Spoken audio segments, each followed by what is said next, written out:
Je m'appelle Valérian Benazet, je suis chercheur associé au CESDIP. J'ai obtenu un doctorat en sciences politiques à l'université de Paris-Saclay et qui a été l'amorce pour l'ouvrage que je viens présenter aujourd'hui, The Unmaking of Crime.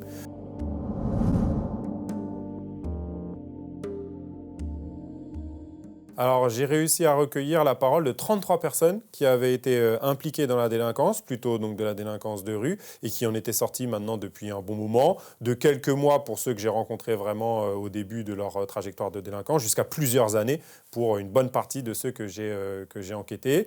Le territoire, c'était parisien, c'était la ville de Paris qui m'a principalement financé durant mes premières années. Il y en a environ 28 personnes sur les 33 qui étaient situées entre 22 et 35 ans, puisque la plupart, pour la délinquance de rue qui sort, la rupture essentielle, elle se fait vers la 30e année. Parce que l'influence des rôles sociaux plus adultes, plus matures, comme devenir parent, comme avoir un emploi, comme trouver un logement, vont se présenter plus fortement passé la 30e année.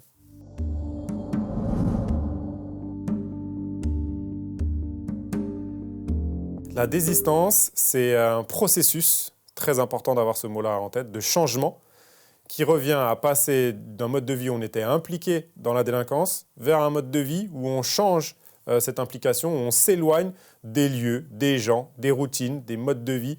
On essaye de rejoindre le giron plus conventionnel, plus majoritaire de gens qui ne commettront pas des actes de délinquance pour dériver un revenu, pour obtenir un statut.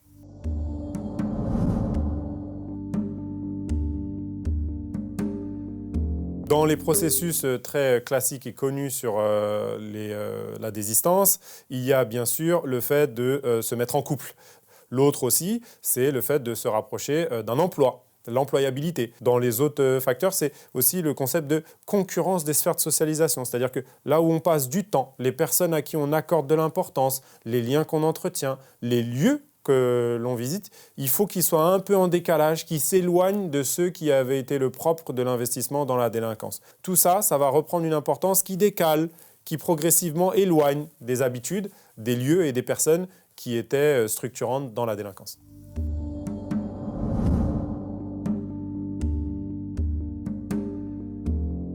Dans les représentations politiques, voire médiatiques, on reste le délinquant.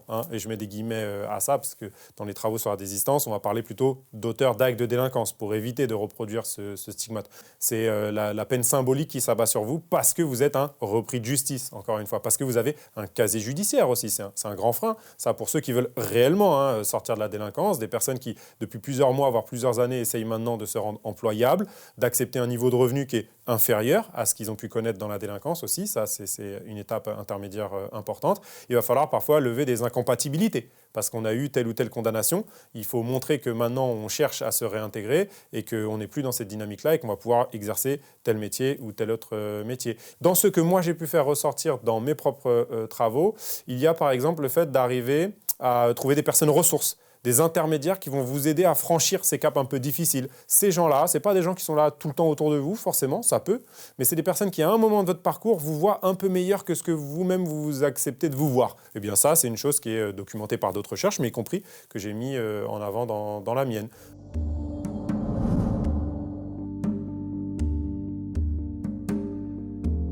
Alors, les axes forts pour The Unmaking of Crime, clairement, c'est qu'il y a une vraie richesse, il y a des savoirs expérientiels à aller comprendre dans la période post-pénale.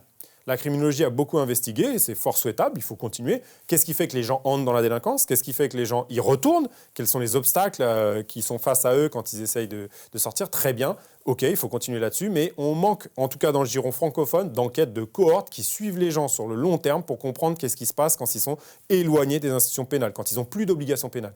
Voir aussi qu'il y a des pistes possibles qui ont moins été investiguées, comme le fait d'utiliser le soutien de la religion. L'autre chose, ça pourrait être aussi dans le fait de sortir des addictions. Il y a beaucoup de parcours qui sont impliqués dans la délinquance qui versent aussi, qui se mettent à consommer soit des produits qu'ils ont eux-mêmes vendus, soit par le mode de vie qui est stressant, qui est rapide, qui consomme beaucoup de manière ostentatoire. Eh bien, il y a eu de consommation de drogue. La citoyenneté aussi, c'est un autre pan qui a été investigué durant cette enquête. Est-ce qu'aujourd'hui, je suis un citoyen comme un autre, je peux voter, exprimer mon regard, par exemple, sur la politique pénale ?